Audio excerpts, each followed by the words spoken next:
Yes. Okay, stay with us. Stay with us. Hold that thought for a second. Prime Minister Modi has also put out a tweet, in fact, as well. Prime Minister Modi has put out a tweet which we can see on our screens. Could we just go full frame to this for a second?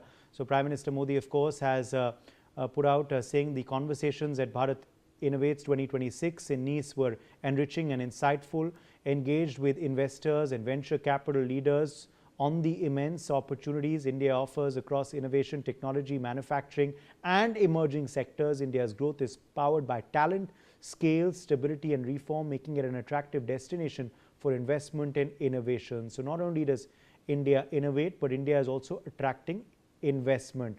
So a big statement by PM Modi, Ambassador said, even as we see Emmanuel Macron also post a selfie. Emmanuel Macron and Narendra Modi both smiles, looking on at this, as we see in the background of them, a very picturesque Nice. It's a very beautiful place, clearly. A lot of scenic beauty there and a lot of concrete discussions inside. So both inside the venue and outside, there are great sights to be seen. That's a sign of a good visit, Ambassador said. What do you make of the body language that you saw also of the two leaders? They've been all smiles, a very close hug, the bonhomie on full display, and also what do you read into Prime Minister Modi's first statement as well on social media on his outreach to attract investment to India? I think this last part is the most important part, I believe, because investment sometimes, a lot of good startups, a lot of good innovation is unable to scale to the next level because of lack of investment. And this Bharat Innovates will showcase to investors and venture capitalists the potential and the viability of, because see, investors and everybody, as you're well aware, will not invest unless they can make money out of it, or they see in the future some money coming out of it. Some would, of course, making it for, giving some part for without expecting anything in return. But by and large, it would be something that will generate, revenue in the future.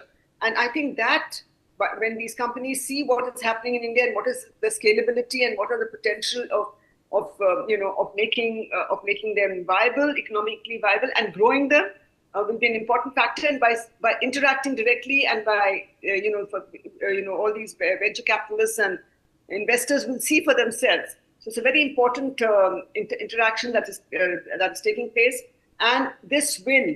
And of course, India is also trying to make the ease of business very, very simple. They're simplifying all the regulations for encouraging investments in India, and especially even in the startups area. So I think we will see investments coming in, and with things which are driven by the talent of these startups, and also by the fact that both India and France, the relationship is so strong between the leaders as well, between the people as well. So I think all those factors, and at one time, of course, France didn't look at India many years ago, but that has changed over the last decade or so, even or more than that. Already it has changed so radically that they are looking at India with a degree of interest, respect, and trust, including at the corporate level. At the companies and the investors, they're all looking at India as a place where they can do business and make a meaningful impact. So I think all these factors, and as you very rightly said, when the leadership is, has a good relationship, then other factors, also fall in place to a large extent. Yes, let me, go back to Sanjeev Srivastav. Sanjeev, people-to-people ties are important, and education also forms an important part of it. There is innovation which happens, of course, in companies, but a lot of innovation happens at educational institutions and research institutions, and they are present as well, including the IITs and many other higher education institutes at this Bharat Innovates event as well. How will this, positively aspect people-to-people ties? Hopefully, French, Indo-French collaboration in the academic sector, in research projects, in higher education spaces as well.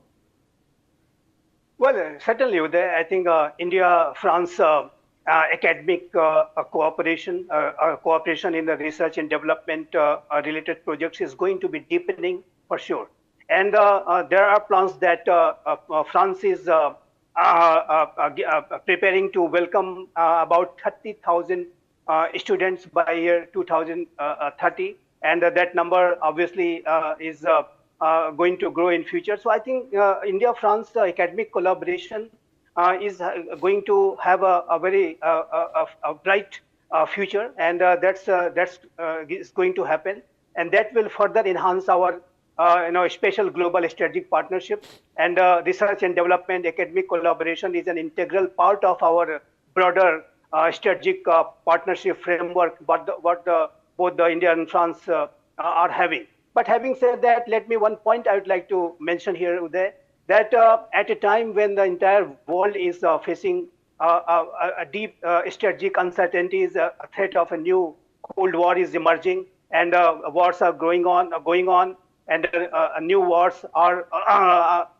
It appears that wars may break out in other areas too, in the Indo-Pacific region, in Taiwan-related issues and other issues, and the various global regime, whether regimes related to environment or nuclear arms-related regimes, are breaking apart, and strategic uncertainties are going. I think in such an uncertain scenarios, India and France are going to be playing a role of a stabilizer. That is for sure. And whether President Trump, when he came out from the Paris climate deal, yet again, India and France again are showing their leadership on the climate change related issues. And I'm sure that when both the leaders today met, they have discussed deeply about the various, their programs and initiatives with regard to climate change related issues. Last time also, when during the first term, President Trump came out from Paris climate deal, India and France worked together. They worked for the International Solar Alliance, and they led the world on the climate change related issues too. At a time when the United States of America is having a bizarre, strange, very assertive, tariff policy, I think France was very much critical. And if you look at the President Macron's speech at Davos World Economic Forum, obviously he was heavily criticizing Trump's policy, and obviously India is also not happy with the kind of way US has approached. So I think all these issues bring also India and France together, and both the nations are. In fact, we're also getting some breaking news coming in this hour. Some